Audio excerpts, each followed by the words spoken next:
déplacer, de voir des gens nouveaux, des endroits nouveaux, et de partager un peu des idées et des chiffres sur lesquels on a travaillé. Alors j'ai intitulé cette petite présentation « Voyage au décarbonistan », parce que nous vivons au décarbonistan, puisque la décarbonisation de l'économie est maintenant quelque chose d'essentiel, et le istan fait référence à ces pays d'Asie centrale qui ne sont pas toujours des paradis.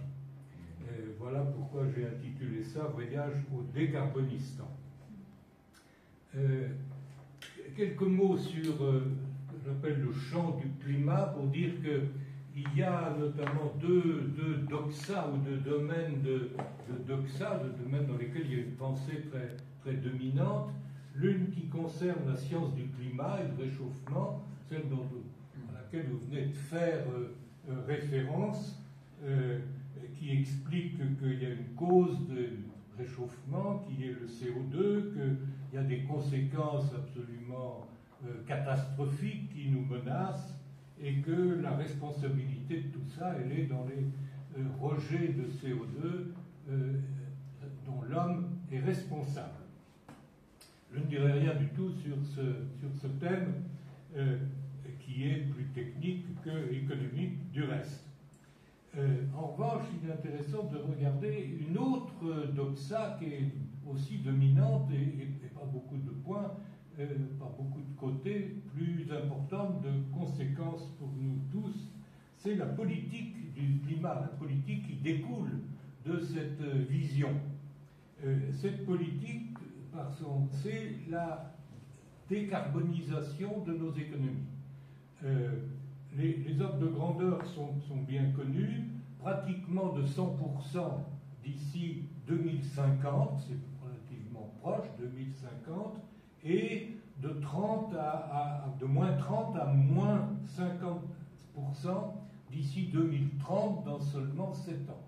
C'est ce que disent tous les documents officiels, qui sont très nombreux, toutes les institutions qui sont très, très nombreuses. Ça concerne tous les domaines de l'activité humaine. En fait, la planification écologique, comme on l'appelle, consiste essentiellement à regarder les différents secteurs, à dire de combien de millions de tonnes de rejets de CO2 par an on va réduire dans les années qui viennent, et d'imaginer tous les moyens possibles et imaginables pour atteindre ce résultat. Ces moyens proviennent de différents noms. Il y a des tas de taxation, bien entendu. En France, c'est le moyen qui vient immédiatement à l'esprit de beaucoup de politiciens. Mais pas seulement. Il y a aussi des interdictions, il y a aussi des systèmes d'autorisation, il y a aussi des systèmes d'obligation. Et ce qui est évident, c'est que tout cela a un coût. Alors en France, on n'aime pas trop parler argent. Dans la bonne société, on ne parle pas d'argent à table, même si on y pense souvent. Et il en va de même dans la vie publique. Et il est très frappant de voir qu'un grand nombre, je dirais la plupart des textes qui décrivent tout ce qui va être fait, n'emploient même pas le mot euro. Si vous prenez par exemple cette convention qui s'appelait, comment est-ce qu'elle s'appelait déjà, la Convention citoyenne sur le climat, vous avez 150 mesures, une bonne centaine de pages, le mot euro est pratiquement totalement absent. Il ne s'agit pas de...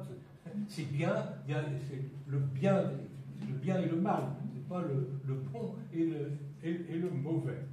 Alors, cette question des coûts est l'objet de cette présentation. J'ai cherché à chiffrer ce que plus que les préconisations, ça se présente comme des décisions. Ce que les décisions qui ont été prises par le gouvernement français, mais aussi par beaucoup d'autres gouvernements, l'Angleterre, l'Allemagne, l'Italie, c'est pas mieux, peut-être par certains côtés même, c'est pire. Donc on a au départ de beaux rêves. Je commence par citer Baudelaire. Est-ce que j'en suis là? Non, j'en suis pas là. Est-ce qu'il est là, mon Baudelaire? Baudelaire est là. Je suis d'après. C'était bien. C'était bien, tu l'avais dit. C'était bien, il était là. Voilà. C'est un texte célèbre, un poème qui s'appelle Le Voyage, qui est l'un des plus beaux poèmes de la langue française, où Baudelaire parle des gens qui partent en voyage et les raisons pour lesquelles ils partent en voyage. Et ils disent, mais les vrais voyageurs sont ceux-là seuls qui partent pour partir. Leur fatalité, jamais ils ne s'écartent, et sans savoir pourquoi,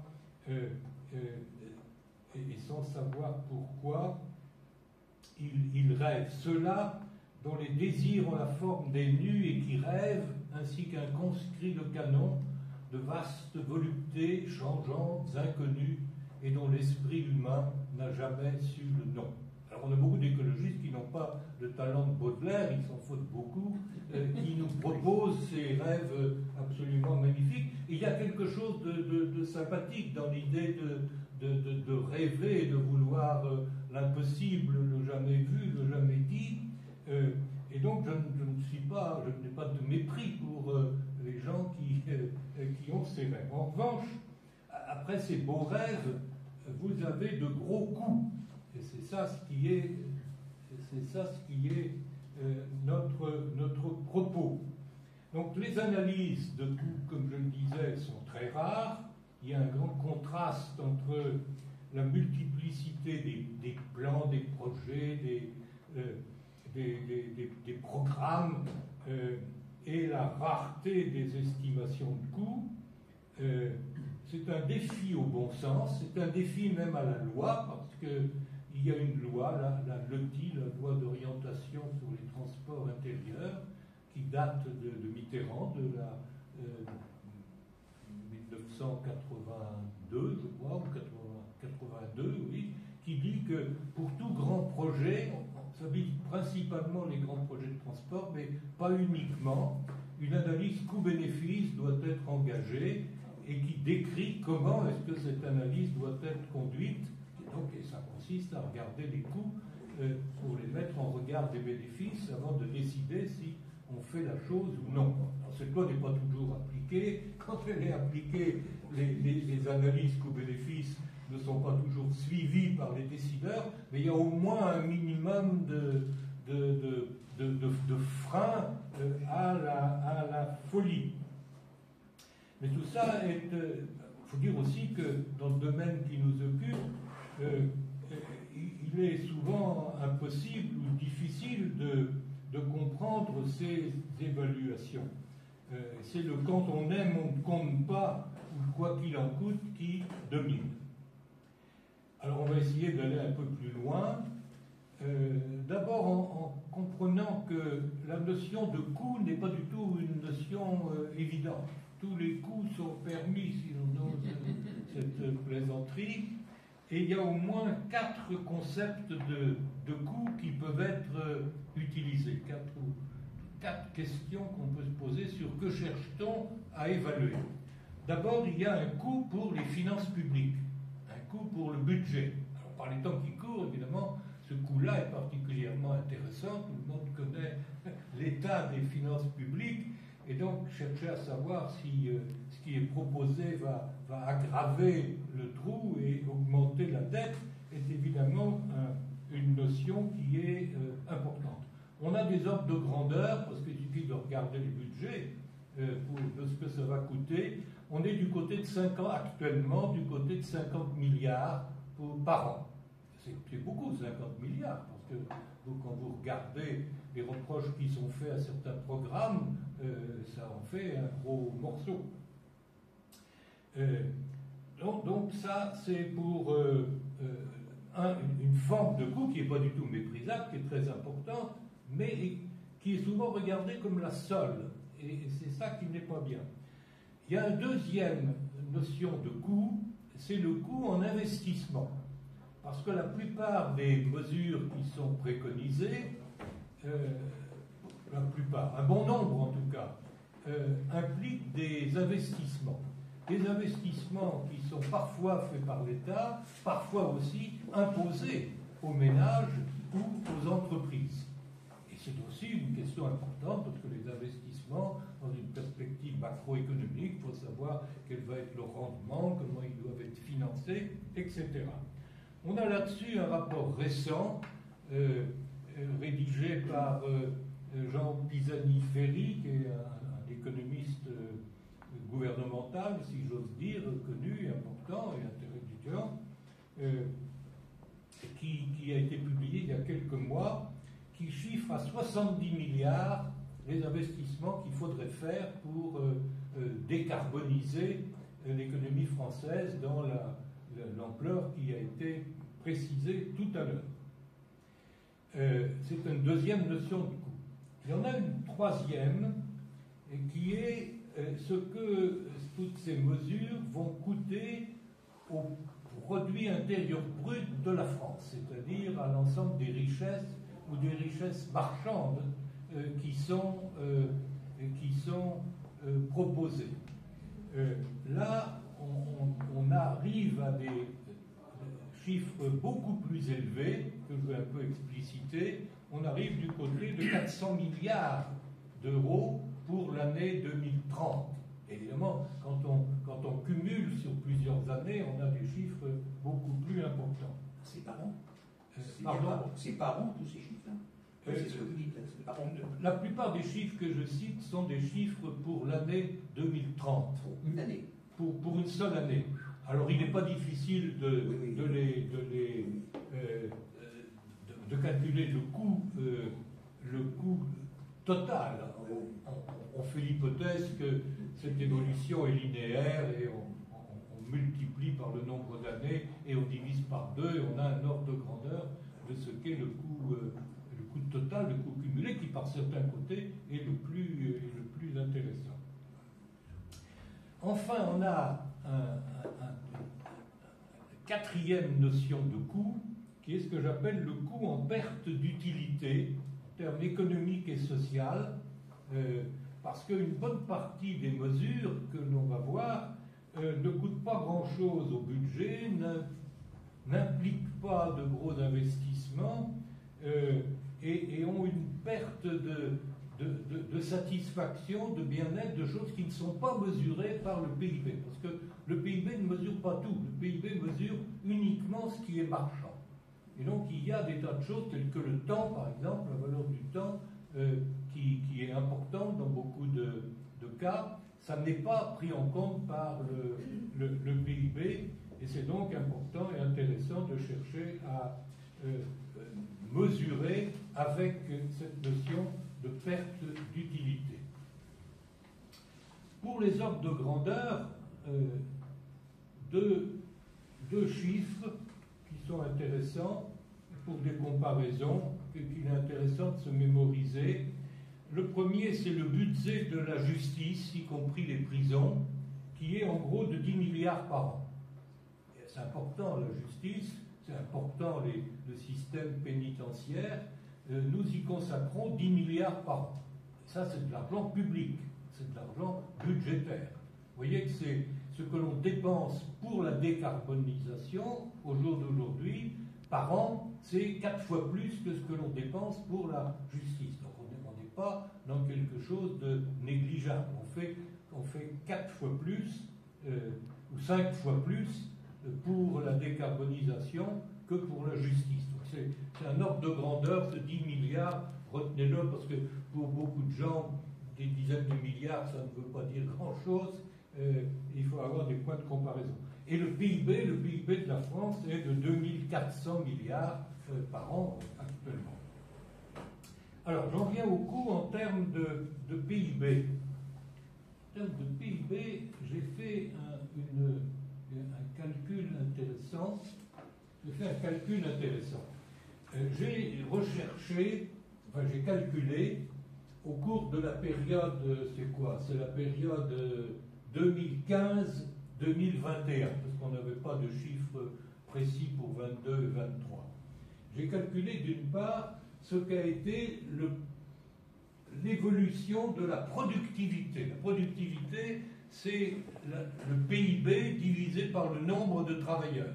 C'est l'efficacité du système économique. Et chacun des points représente un pays. D'ailleurs, je n'ai pas le bon dessin parce que j'en ai un autre sur lequel j'ai réussi, non sans mal, à coller le nom de chacun des pays. Chaque point est un pays. Je ne sais pas pourquoi je n'ai pas celui-là, ça vous aurait aidé. La France est à peu près au milieu. Donc, d'un côté, j'ai le taux de productivité, et la productivité, c'est la base de la croissance. Un pays où la productivité n'augmente pas ne peut pas voir le bien-être et le pouvoir d'achat augmenter. Si on est à zéro productivité, il y a zéro amélioration de la situation. Par travailleur, et donc pour l'ensemble de la communauté. D'un côté, et d'un autre côté, j'ai noté l'effort de décarbonation. J'ai regardé les rejets de chacun de ces... Les 20 pays que j'ai là, les 20 points, c'est pratiquement tous les grands pays développés, la plupart des pays européens, mais aussi les États-Unis, le Japon, l'Australie, la Corée, quelques pays, quelques grands pays, des pays comparables avec la France. Ça ne sert à rien de mettre l'Inde ou le Zimbabwe dans un graphique de ce genre-là, parce que ces pays n'ont pas grand-chose à voir avec le nôtre. Et qu'est-ce que vous remarquez, ce qui est très important et très significatif, c'est que plus un pays décarbone, ou pour être précis, au cours de la période 2015-2022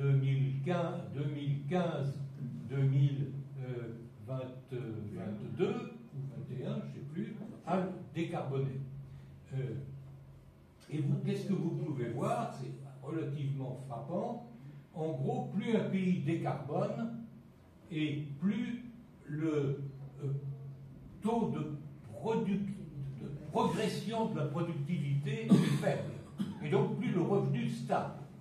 La France est à peu près au milieu. La France doit être, je pense que la France doit être quelque chose comme ça, je crois. Où on a une productivité zéro et une décarbonation de 2% par an au cours de cette période. Alors, qu'est-ce que ça veut dire? Ça veut dire que ça nous permet, ce tableau-là, et les calculs qu'on peut en faire, permet une évaluation du coût en PIB, de la variation du coût en PIB. Où est-ce que ça marche là? Voilà. Ça nous permet d'évaluer la perte de PIB qui est produite par rapport à ce qui se passerait si on n'avait pas décarboné. Alors, on peut calculer la pente de la droite de régression, que vous avez vu tout à l'heure, celle qui représente grosso modo l'expérience de tous les pays, et on arrive à calculer que la productivité, elle varie avec le taux de productivité varie avec le taux de décarbonation, et on peut donc estimer la conséquence de la décarbonation que l'on a connue. Et donc on calcule qu'au bout de 9 ans, en France, la productivité aura diminué de 16%. On regarde pour 2021-2030, quoi. Et donc, si on ne fait rien, et si ce tableau est significatif, et je crois qu'il l'est, on peut poser des questions après dessus si vous le voulez, eh bien, on calcule que la productivité et donc le PIB diminuerait d'environ 380 milliards d'euros entre maintenant et 2030. Et si on mettait en œuvre le taux de décarbonation qui est écrit dans tous les documents officiels, dans la planification écologique, si on peut se fier à ce type d'analyse qui est assez raisonnable, ça veut dire qu'on va diminuer notre niveau de vie d'ici 2030 de 16% et donc de près de 400 milliards d'euros. C'est comme ça que j'ai calculé ces chiffres-là. Alors, vous pourrez ensuite poser des questions si ça n'est pas suffisamment clair pour les non-économistes. Le deuxième indicateur de coût, qui est peut-être plus intéressant par certains côtés, c'est ce que j'appelle le coût économique et social. C'est une notion intéressante, comme je disais tout à l'heure. Pourquoi? Parce que le PIB ne dit pas tout. Je l'ai déjà dit, j'ai déjà évoqué ça il y a quelques instants. Le PIB laisse de côté certaines choses, il laisse de côté tout ce qui n'est pas marchand. Dans le calcul du PIB, si un monsieur épouse sa cuisinière, et si elle continue à faire la cuisine et qu'il cesse de la payer, le PIB diminue. C'est une faiblesse évidemment du PIB, parce que le bien-être du monsieur et donc de la nation ne va probablement pas être considérablement réduit. Donc il n'est pas... faut pas trop sacraliser le PIB. Le PIB est très utilisé, on rapporte tout au PIB. Il faut avoir en tête qu'il ne mesure que ce qu'il y a, que ce qui se vend sur un marché. Et il y a des tas de choses importantes, comme la sécurité par exemple. Si l'insécurité augmente, ça n'affecte pas du tout le PIB. Même peut-être que ça contribue à l'augmenter, parce qu'il y a davantage de policiers et qu'on calcule l'utilité des policiers dans le PIB au salaire des 10 policiers. Donc le PIB, il ne faut pas être contre le PIB et dire ça ne veut rien dire, ça veut dire quelque chose, mais enfin, ça ne veut pas tout dire. Et il est important d'essayer de faire mieux, et c'est ce que l'analyse coût-bénéfice fait. C'est celle qui a été inventée originellement, d'ailleurs, c'est un Français au XIXe siècle qui a le premier inventé, cherché à mesurer l'utilité de construire un pont qui n'était pas un pont à péage, et qui ne donne lieu à rien de marchand. Et donc son utilité en termes de PIB était nulle directement. Donc ça a été inventé pour apprécier l'utilité des projets ou des décisions publiques. C'est très répandu. C'est en principe, comme je le disais, obligatoire en France. Les organisations internationales de prêt, comme la Banque mondiale, font de moins en moins d'ailleurs, mais enfin, exigeaient des analyses coût-bénéfice de n'importe quel projet qu'elles allaient financer. J'emploie l'imparfait parce que la folie de la décarbonisation sévit même dans des endroits, et en particulier d'ailleurs, comme la Banque mondiale ou la Banque européenne d'investissement. Mais enfin, c'est très répandu, on sait faire, il y a des techniques, il y a des livres entiers, il y a des manuels, et on fait des analyses. On peut déplorer le fait que on en fasse de moins en moins. Je peux donner un exemple, parce que j'ai été mêlé à cet exemple. La Grèce a envisagé de construire un pont à côté de Patras pour la traversée du détroit de Corinthe. Et un consortium franco-belge s'est proposé pour faire ce pont et pour demander de l'argent, un financement, un prêt à la Banque européenne d'investissement.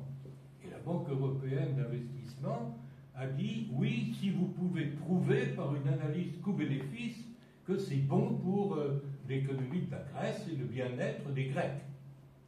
Et j'ai été mêlé à ça, c'est moi qui ai rédigé le rapport final de cette analyse coût-bénéfice. On a été à la Banque européenne d'investissement à Luxembourg, on leur a montré l'analyse, ils l'ont regardé de très près, des gens très compétents. C'était il y a 20 ans. Hein. Ils ont regardé, ils ont trouvé que l'analyse était économiquement sérieuse, elle faisait apparaître que c'était plutôt une bonne affaire pour la Grèce, et ils ont dit oui. Le prêt a été accordé, le pont a été construit,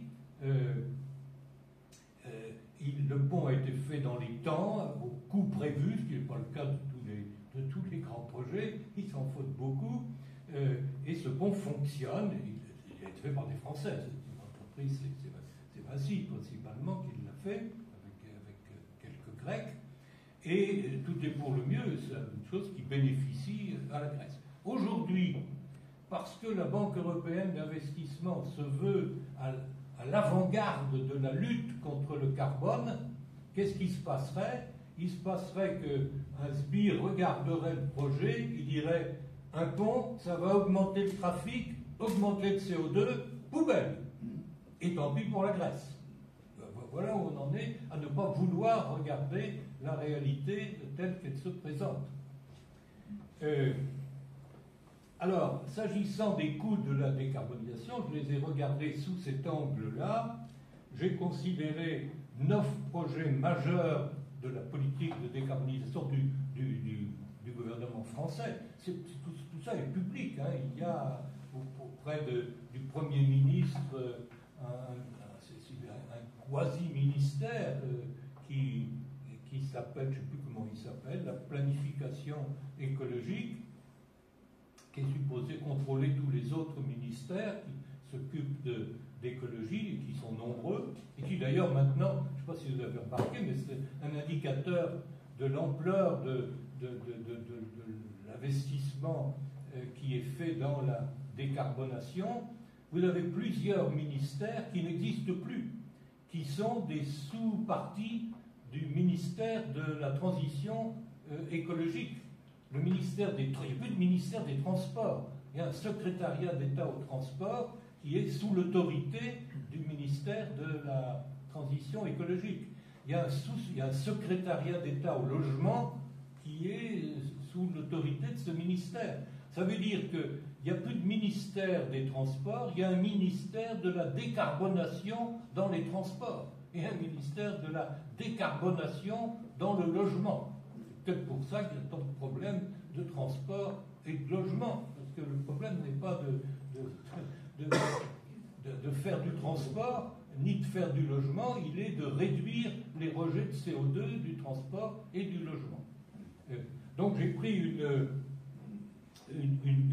dizaine de politiques bien déterminées, avec des chiffres, des objectifs, et j'ai cherché à voir ce que ça pouvait coûter. Alors, le premier point que j'ai étudié, la première mesure, c'est le changement modal. Le changement modal, c'est moins de transport routier, plus de transport ferroviaire et dans les villes, de transport public. C'est affiché, il y a des chiffres qui sont là. En gros, c'est diminuer de 30% le transport routier et augmenter de 30% le transport ferroviaire. Alors, il y a des tas de gens assez stupides pour dire 30%, c'est pareil. Sauf que les 30% du transport routier, ça s'applique à 80% ou 90% de tout le transport. Donc, le résultat de ce plus 30 et moins 30, c'est moins 20% pour le transport tout court. Et j'ai les chiffres, je sais pas, oui, je les ai là, les chiffres. Je les ai là. Alors, vous voyez ça, et c'est pas moi qui ai inventé des chiffres pour les besoins de la présentation, hein, ce sont des chiffres publics, c'est l'expression de la volonté du gouvernement. Vous avez le nombre de déplacements en voiture en 2022, vous avez ce qui est prescrit, alors c'est moins 30%, ce qui fait qu'il n'y en aura plus que 540, c'est je ne sais pas quoi, des milliards de véhicules kilomètres. Pour le transport public, on le multiplie par 30%, enfin on l'augmente de 30%, on passe de 174 à 220, et au total, c'est des mathématiques très élémentaires. Dans ma jeunesse, à l'école primaire, on m'aurait fait faire des calculs comme ça. Aujourd'hui, apparemment, il y a des ministères entiers qui sont incapables de les faire. C'est assez inquiétant et c'est attristant, mais c'est un fait. Vous l'avez sous les yeux. J'aurais dû mettre la source en disant ce que c'est. Et donc, au total, vous voyez bien qu'il y a une diminution Ah ben j'ai mis un plus à la place d'un moins. C'est moins 20%. Alors, moins 20% de transport, c'est quelque chose de très grave. C'est quelque chose de très grave. Parce qu'on sait que les économistes savent depuis le XVIIIe siècle, depuis Adam Smith, que l'amélioration des transports est un puissant facteur de développement économique. D'abord, ça gagne du temps, il y a moins de temps qui est passé, et le temps perdu et du temps perdu dans les transports est perdu pour la production. Ça a un coût, on le connaît d'ailleurs dans les analyses coût-bénéfice en France, où il y a une valeur officielle du temps de l'heure de transport, du côté de 14 € de l'heure. Mais plus encore, une amélioration du transport, ça va améliorer les marchés. Pour les entreprises, par exemple, si on va plus vite, ce qui est le cas, on va plus vite en voiture qu'en train, contrairement à ce que beaucoup de gens pensent, pour la raison que les trains s'arrêtent, que les trains, il faut d'abord aller en camion jusqu'au train, décharger, il faut ensuite aller jusqu'à une sorte de triage et attendre qu'il y ait d'autres wagons. Alors, de domicile d'usine à usine, la moyenne des déplacements en train des marchandises, elle est de 20 km/h en train, alors qu'en voiture, elle est de 80 km/h, parce que les camions roulent facilement. Donc il y a une perte de temps. Mais cette perte de temps, ce qu'il faut bien voir, c'est que ça diminue les marchés. Ça veut dire que ça prend plus de temps, ça coûte plus cher, et donc ça concentre l'activité sur des zones plus petites. Et le faisant, ça diminue la concurrence. Et le faisant, ça diminue ce qu'on appelle, ça empêche les effets d'échelle, c'est-à-dire le fait que quand on produit beaucoup, on produit moins cher par unité.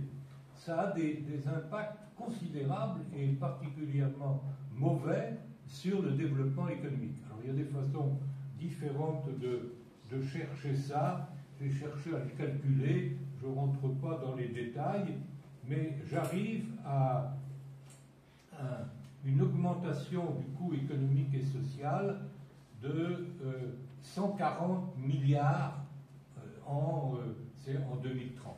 140 milliards, vous voyez que c'est quelque chose d'absolument considérable. Et ça, il y a un peu de dépenses publiques pour faire fonctionner les transports publics, parce que les transports publics sont tous subventionnés. La SNCF est très largement subventionnée à hauteur de 15 milliards par an. Alors vous n'avez qu'à regarder, hein, quand on augmente de 30%, ben, on augmente de 30% au moins 30% de 15 milliards pour la seule SNCF. Mais l'essentiel de ces 140 milliards, c'est du perdu pour les ménages et pour les entreprises. Et ça apparaît dans le PIB, en grande partie, pas en totalité, mais c'est une perte, c'est un coût qui est considérable. Un deuxième grand pilier de la décarbonation, c'est le remplacement des véhicules thermiques par des véhicules électriques. Alors, c'est la politique officielle qui est l'interdiction des véhicules thermiques à partir non pas de 2030 mais de 2035. Il y a des gens qui demandent si c'est très raisonnable. La réponse est non. Enfin, pour le moment, c'est la position officielle. Ça a des conséquences considérables. La première, c'est que les véhicules électriques coûtent beaucoup plus cher à produire que les véhicules thermiques. En gros, ça varie selon les véhicules. J'ai pris dans des chiffres officiels une espèce de moyenne qui est du côté de 13 000. Pour partie, pour que des gens en achètent, parce que 13 000 de plus, il faut quand même avoir beaucoup d'argent. Encore que, comme vous savez peut-être, la moitié des véhicules électriques en France sont achetés par des entreprises et des administrations. L'État l'oblige, ou en tout cas exerce une pression, et donc c'est payé par les entreprises, mais les entreprises, c'est autant d'argent qu'elles ne distribueront pas, ou de bénéfices qu'elles ne feront pas, et c'est un coût pour la société. Deuxièmement, ça entraîne une disparition des taxes sur l'essence, actuellement, sur les carburants. Actuellement, les carburants, l'essence, le diesel, tout petit peu moins, de moins en moins d'ailleurs, ce sont après le tabac, ce sont les biens les plus lourdement taxés. Ah, ça varie avec le coût du pétrole et le coût hors taxe, mais on est du côté de 70, 80, 100% les taxes. Quand vous payez votre essence de 2 euros, vous avez pour plus d'1 euro de taxes. À partir du moment où il n'y a plus de véhicules à essence, il n'y a plus de taxes sur l'essence. L'État récupère chaque année 40 milliards en taxes sur l'essence. C'est considérable. À partir du moment où on supprime ça, c'est 40 milliards de moins dans le budget. Il faut mettre ça dans le cadre, on s'excite sur les programmes des différents partis, et on leur dit, mais c'est scandaleux, cette mesure va entraîner une diminution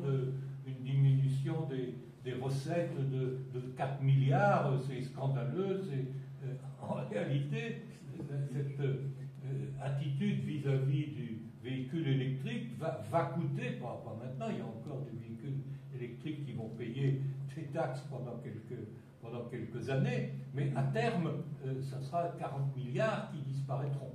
Alors, en 2030, ça fait beaucoup moins, mais enfin, c'est quand même quelque chose de considérable. Alors, on nous dit que de notre côté, il y a moins de rejet de CO2 en France. C'est pas vrai partout, parce que c'est même pas vrai, parce que la raison pour laquelle ça coûte plus cher, c'est principalement le fait que les batteries coûtent beaucoup d'argent. Mais la fabrication des batteries coûte beaucoup d'énergie. Et les pays où d'énergie électrique principalement, et les pays où cette électricité est faite avec du charbon, rejettent beaucoup de CO2 avec l'électricité qu'ils utilisent pour faire leurs batteries. D'un autre côté, l'électricité qui est consommée annuellement par un véhicule électrique, cette électricité a été produite aussi par de l'électricité qui souvent, pas en France, mais qui souvent, dans beaucoup de pays, est une électricité fabriquée avec du charbon ou du gazole ou du gaz même, ou du gaz, dans beaucoup de cas. Et en particulier dans les pays qui fabriquent des batteries qui sont la Chine. Pour le moment, il n'y a aucune batterie fabriquée en Chine. Tous les véhicules électriques qui roulent en France ont été fabriqués ont été construits avec des batteries en Chine. Enfin, on n'a pas des Tesla aux États-Unis, mais enfin, c'est-à-dire dans des pays, en Chine, l'électricité, elle est très lourdement carbonée. Elle est carbonée 10 fois plus qu'en France. Alors, pour le moment, toutes les voitures électriques qui roulent en France n'économisent pas zéro CO2. Alors, on nous dit qu'on va faire des batteries en France, ça va coûter des milliards et des dizaines de milliards. On y met tellement d'argent que ça va probablement se produire. D'un autre côté, les Chinois en fabriquent, ils sont prêts à nous les vendre, et si on les achète, on aura des voitures qui roulent, qui sont économes en CO2, mais pas en CO2 produit en Chine. Et comme vous savez, du point de vue environnemental, si tant est que ces choses-là soient vraies, une tonne de CO2 émise en Chine, c'est exactement pareil qu'une tonne de CO2 émise à Rennes. Ça crée les mêmes dommages. Donc, on a là quelque chose qui n'est pas bon. Ensuite, on remplace une industrie prospère l'industrie de l'automobile française, qui est l'une des bonnes industries du globe, évidemment, par une industrie qui est incertaine. D'abord, on ne sait pas faire. Ensuite, il y a des milliers de travailleurs de la production de véhicules thermiques qui vont se trouver au chômage. Alors, vous me direz, on va embaucher des gens dans la production de véhicules électriques, sauf que ce n'est pas les mêmes. On ne transforme pas un soudeur facilement en un ingénieur électronicien. En pratique, ça va créer des problèmes très très graves. On a donc des surcoûts économiques qui sont considérables. J'ai essayé de les évaluer, de les calculer. C'est pas très facile. J'arrive à 24 milliards en 1935 par an pour l'année 1935, mais en augmentation très rapide. 2035. Quoi? Oui, 2035. Qu'est-ce que j'ai dit? Vous avez dit 1935. 1935. Oui, alors donc c'est 2000. On est d'accord, on a compris.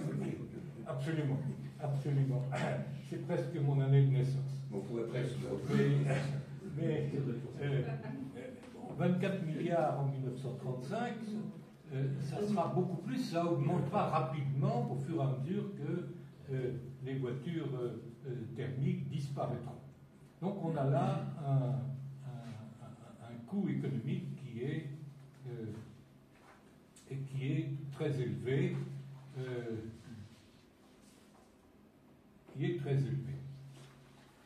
Le troisième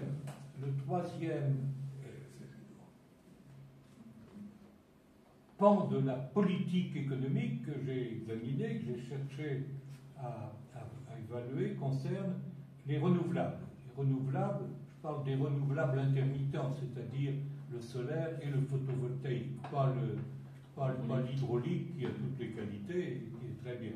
Et le vent.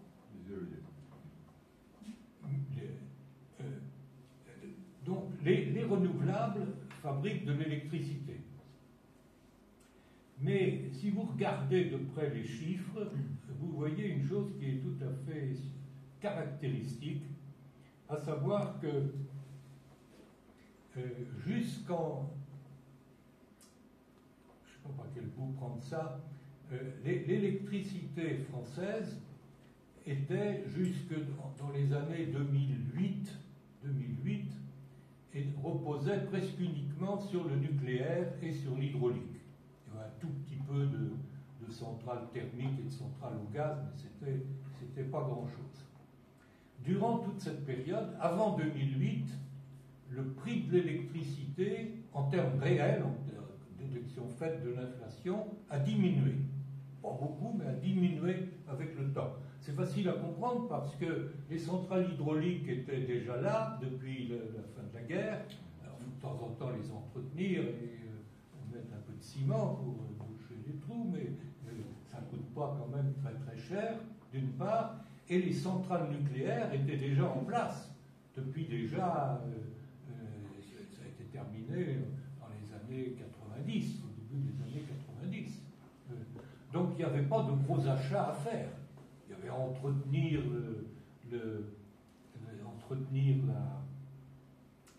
les centrales, acheter un petit peu d'uranium, mais le prix de l'uranium est très négligeable dans le coût de production de l'électricité nucléaire. Et donc on avait une électricité nucléaire dont le coût n'augmentait pas. Et c'est la raison pour laquelle, dans cette période avant, il n'y avait pas de changement. La consommation de la France était stable, même elle diminuait très légèrement. On exportait beaucoup, la production était plus importante que notre consommation, et donc était exportée à des prix variables, mais enfin, ça ne fait pas de mal. Et donc la situation était parfaite. Et c'était une électricité totalement décarbonée, parce qu'il n'y a pas d'électricité, il n'y a pas de CO2 produit par les centrales nucléaires. À partir de 2008, on voit le nucléaire, l'éolien et le photovoltaïque qui augmentent. Et qui augmentent jusqu'en... Enfin, ils continue d'augmenter tout le temps depuis. Mais on compare avec des chiffres avec 2019, c'est-à-dire avant tous les bouleversements du Covid, la crise du gaz, etc. La crise du système de prix. Donc j'ai regardé pour 2019. Entre 2008 et 2019, les prix ont augmenté de 50%. Ils ont augmenté uniquement à cause des renouvelables intermittents. Parce qu'autrement, tout était pareil. Il y avait le capital et la main-d'œuvre pour faire fonctionner les centrales nucléaires et thermiques. Il n'y avait aucune raison, même il y avait des raisons pour que ça diminue, parce que le nucléaire avait été financé par des emprunts et ces emprunts étaient remboursés.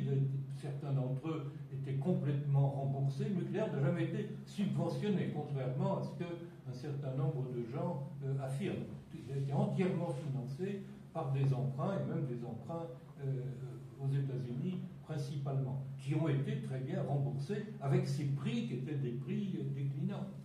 Donc on peut dire que l'augmentation des prix a été uniquement causée, enfin sauf si on trouve d'autres explications, moi je veux bien en entendre, mais j'ai cherché, je n'en vois pas.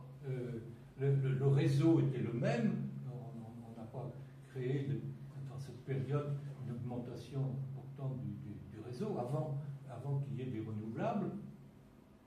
Et donc on a une idée de ce que coûtait, de ce qu'a coûté à l'économie le renouvelable. Le chiffre, c'est... qu'est-ce que j'ai trouvé comme chiffre? Je ne l'ai pas écrit là. Ah ben, ce que je dis sur la structure de ce qu'on appelle le mélange apparaît là. Vous voyez là sur ce tableau, vous voyez la production, je compare 2008 et 2019. Vous voyez que la consommation est à peu près la même, 486, 472. Vous voyez que le nucléaire, lui, il a diminué, que le renouvelable a augmenté dans la même proportion. C'est-à-dire qu'on a fermé des centrales nucléaires qui ne coûtaient presque rien à faire produire, parce que le capital était là, les gens étaient là, il y a une toute petite économie d'uranium, mais ça ne va pas loin. En revanche, les renouvelables, eux, ont été multipliés par 45 divisé par 6, par 7. Et c'est le seul changement. Les autres, c'est-à-dire l'hydraulique, le thermique, etc., n'a pas bougé beaucoup, il a pratiquement diminué. Et donc on peut attribuer l'augmentation des prix uniquement à ce remplacement du nucléaire par de l'éolien. Et ce remplacement du nucléaire, en soi, il coûte quelque chose, parce que l'éolien et le photovoltaïque ont une priorité d'accès au réseau.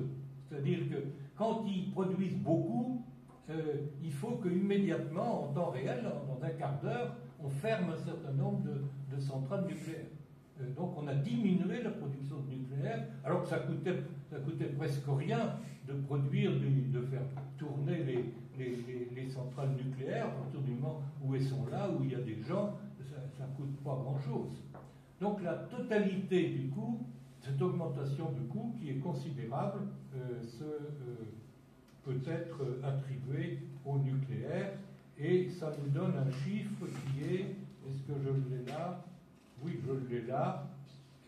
Ce qui est produit, alors ça nous permet de calculer ce que l'augmentation de la part des renouvelables qui est dans les textes, on doit multiplier, je crois, par 6 d'ici 2030. Il est facile de calculer que ça coûte quelque chose comme une centaine de milliards. Là, je dis 63 milliards pour 2030, parce que j'ai pris en compte très généreusement quelque chose. Tout ça pour quelque chose qui ne sert à rien du tout, parce que on n'aurait pas de renouvelable du tout, on aurait nos centrales nucléaires, notre hydraulique qui suffit largement parce que la consommation d'électricité n'augmente pas du tout, elle diminue même. Elle diminue. Légèrement, mais elle diminue. Elle diminue parce qu'il y a moins d'industrie, donc moins de consommation industrielle, parce qu'il y a des progrès dans la technique, que les entreprises et les ménages utilisent mieux l'électricité. Donc on n'a pas une augmentation, on n'avait pas besoin de capacité de production supplémentaire. Donc on a là quelque chose qui est grave. Là, je parle du futur, de ce qui va se passer d'ici 2030. On est dans un gaspillage absolument considérable de plusieurs, là j'ai calculé 60 milliards pour 2030. J'en viens à un autre bloc de mesures qui concerne l'agriculture. A priori, d'ailleurs, on ne voit pas bien pourquoi l'agriculture devrait être décarbonée, parce qu'elle ne rejette pas beaucoup de CO2. Mais enfin, elle rejette, paraît-il, d'autres gaz à effet de serre comparables au CO2. Et puis, il faut... Ça, c'est les vaches. C'est ça. Les vaches. Les paies des vaches sont, paraît-il, une source de... Ça se mesure en équivalent CO2. Donc, il y a des mesures. Alors, il y a 3 mesures importantes. Réduire la production agricole de 18% d'ici 2030 et de 48% d'ici 2050. C'est dans les textes. C'est décidé. Est-ce que vous l'avez sur l'écran? Non, il faut que j'aille plus loin parce que j'ai ces chiffres quelque part. On avait les choses ça, c'était ça. sur ça, le les 60 nucléaire. Et là, on a voilà, le déclin planifié de l'agriculture. Donc une première mesure, enfin c'est pas une première mesure, il y a un objectif qui est de diminuer de presque 20% la production d'ici 2030. On comprend que ça ne fasse pas plaisir aux agriculteurs et qu'ils descendent dans la rue, parce que c'est pas très sympathique d'avoir comme futur, d'autant plus qu'on dit en même temps qu'on va augmenter la productivité. Ça veut dire qu'il faudrait diminuer de beaucoup plus que 18% le nombre d'agriculteurs. Et comment est-ce qu'on compte faire ça? Réduire les intrants, moins 50% pour les pesticides, c'est ce qu'on trouve dans les textes, c'est pas moi qui ai inventé ces chiffres. Dans un travail plus compliqué, dans le livre, je cite la page dans laquelle on trouve ça. Moins 20% pour les engrais chimiques, moins 50% pour les antibiotiques. Réduire les intrants, ça diminue évidemment la production. On ne peut pas du jour au lendemain se passer, il n'y a pas besoin d'être sorti de l'agro, comme notre ami Christian, pour comprendre ça, mais apparemment il y a beaucoup de Français qui ne peuvent pas le comprendre. Et finalement, un changement modal, une augmentation de 200% du bio d'ici 2030, c'est ce qui est dans les textes. Bon, ils diminuent, ils n'arrivent pas à vendre tout ce qu'ils peuvent, tout ce qu'ils produisent, mais on projette de les augmenter de 200%, et éventuellement, évidemment, en les subventionnant, parce qu'autrement, comme ça augmente aussi de 30% à peu près, le coût, ça varie selon le type de production, là, il y aura de la subvention pour finir. Alors, j'ai calculé ce que tout ça pouvait bien engendrer comme coût. Les résultats auxquels je parviens, c'est à partir de la valeur ajoutée de l'agriculture, avec des hypothèses sur l'élasticité par rapport au prix. Il y a une perte pour les consommateurs qui vont payer plus cher. Il y a une perte pour le producteur qui va perdre de l'argent. Et donc on arrive à 16 milliards. Et ceci sans compter les coûts socio-économiques, sans compter les coûts en avant et en aval pour les industries qui vendent des choses à l'agriculture et celles qui utilisent l'agriculture elle-même. Donc on a aussi là des coûts qui sont considérables. On parle de coûts par an, hein, de coûts qui sont considérables. Enfin, oui. Vous avez aussi sur un tableau là-dessus? Non. Ah ben d'accord, c'est arrêté là, ok. Je m'arrête là pour ça, parce que je vois que le temps passe. Si, Puis dans les temps, il y avait bien ça. Non, je suis déjà un peu en retard. Alors, je me presse. Vous aviez des Je me presse. Il y a des coûts pour le logement. Ça, c'est toujours l'agriculture. Ça, c'est pour l'agriculture. Maintenant, regardons le logement. Alors, là, on verra bien. Voilà, le logement. Le logement, c'est un secteur très important qui est particulièrement malade en France, comme chacun sait. Les prix sont beaucoup plus élevés que partout ailleurs. J'ai regardé le ratio de la valeur moyenne d'un logement par rapport aux revenus des gens qui habitent dans le logement. Ce coût en France est de 11 fois. La plupart des gens habitent en moyenne dans un logement qui représente 11 fois leur revenu annuel. Aux États-Unis, c'est 4 fois. En Bretagne, pourtant, c'est possible. Il y a des problèmes avec le logement, c'est 8 fois. Donc on a un système qui est particulièrement coûteux. Alors il est en partie pris en charge par le contribuable avec le logement social. Enfin, l'État veut tout faire dans ce domaine, mais il n'a pas l'argent pour le faire. Alors il se contente d'interdire et de taxer, ce qui réduit encore l'offre de logement. Alors, 3 contraintes on les trouve dans les plans de la planification. Isolation thermique obligatoire de 5 millions de logements, à peine de l'interdiction de louer ou de vendre avant 2028, dans 4 ans, remplacement de 75% des chaudières au fioul et de 20% des chaudières au gaz par des pompes à chaleur avant 2030, et puis les ZAN dont on va parler.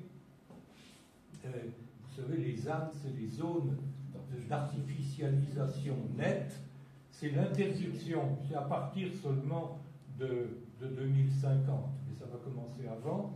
C'est l'interdiction de construire en dehors des zones urbanisées. Tout le monde dans les agglomérations.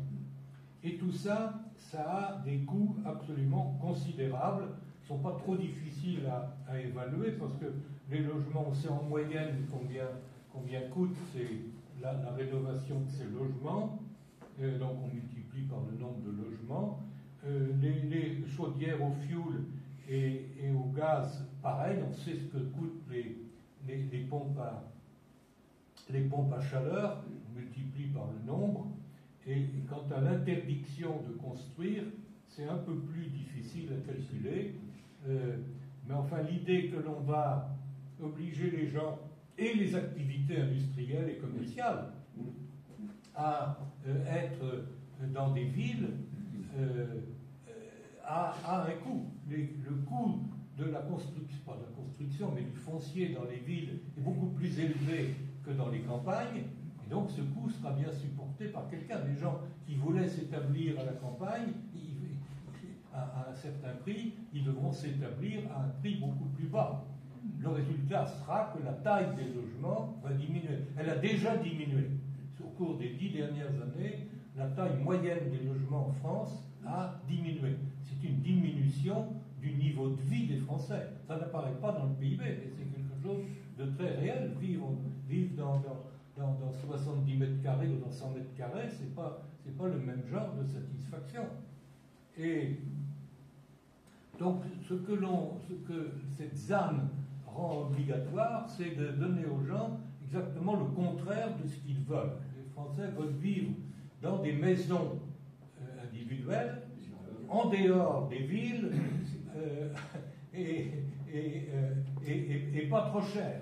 Et qu'est-ce qu'on leur prévoit? De vivre dans les villes, dans des logements collectifs très chers. Alors ça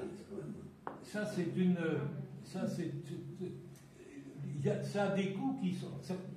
Il y a certains de ces coûts qui sont chiffrables, mais il y en a d'autres qui sont des pertes d'utilité et de satisfaction qui sont graves, qui sont très élevées, et qui sont graves parce que cette pénurie de logements en France, elle aggrave la crise du logement en freinant l'offre, il y aura moins de logements, et elle limite la productivité en freinant la mobilité. Déjà, c'est le cas. Vous avez des gens qui sont dans des logements qui, par hasard, par chance, par histoire, qui sont dans des logements particuliers HLM, où ils ne paient pas trop cher.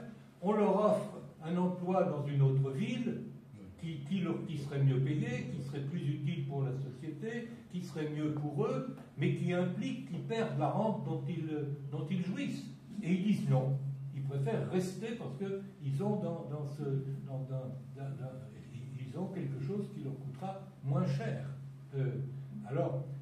Ça a un coût pour l'économie et pour la société et pour le bien-être, un coût qui est considérable, qui est difficile. Celui-là, il est très difficile à chiffrer. Les autres, les coûts directs, les dépenses en argent, que j'ai estimées à 60 milliards, sont, elles, plus faciles à chiffrer. Alors, tout ça, la synthèse de tout ça, de mes coûts, vous l'avez dans ce tableau-là.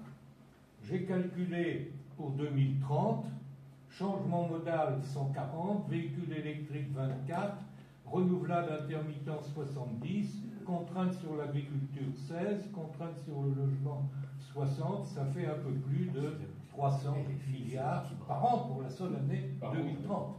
La seule année 2030. Alors, donc, je veux bien croire qu'il y ait dans beaucoup des programmes économiques des choses qui sont un peu stupides, mais enfin, des choses qui coûtent 300 milliards, on ne voit pas tant que ça. En fait, ensuite, j'ai sommé sur 2024-2030, ça c'est pas difficile, il y a combien entre les deux, il y a 6 ans, donc vous multipliez par 3 les chiffres, et puis j'ai regardé ce que tout ça faisait pour 2024-2050, le total, on est dans des chiffres absolument extravagants, avec un total de presque 8 milliards, 8 000 milliards. 8 000 milliards. Alors, tout ça, qu'est-ce que ça signifie? J'ai une diapositive qui l'indique un petit peu. D'abord, ce n'est pas des prévisions, c'est une évaluation des décisions prises, et bien entendu, la plupart de ces décisions ne seront pas mises en œuvre. La pression sociale et politique sera telle, on le voit d'ailleurs, quand on le voit ces jours-ci, où on voit un certain nombre d'entités qui renoncent. Je crois que même le gouvernement a renoncé à la ZAN, zone d'artificialisation. On dit pas, on dit quand on est au gouvernement, on ne renonce pas, on repousse. Mais enfin, en français, ça veut dire exactement la même chose. Donc je ne dis pas que cette catastrophe va se produire. Je pense que ça n'est pas possible. Enfin, s'il y en a la moitié qui subsiste, ça fait quand même beaucoup d'argent gaspillé. Deuxièmement, ce que j'ai calculé est plutôt une sous-estimation, parce que je n'ai regardé que c'est une dizaine de mesures, et il y en a d'autres que je n'ai pas regardées, parce qu'il était plus difficile de les chiffrer, ou que je n'avais pas le moyen pratique de le faire. Et puis aussi parce que les conséquences sur la productivité dont je parlais sont dans beaucoup de cas ignorées, parce qu'il est très difficile de relier la crise du logement à la diminution, l'impact qu'elle a sur les progrès de la productivité et donc de la production. Le troisième point, qui n'était pas évident d'ailleurs, je ne savais pas ça vraiment avant de commencer à travailler là-dessus, c'est que la plupart des coûts sont à la charge des ménages et des entreprises, pas des finances publiques.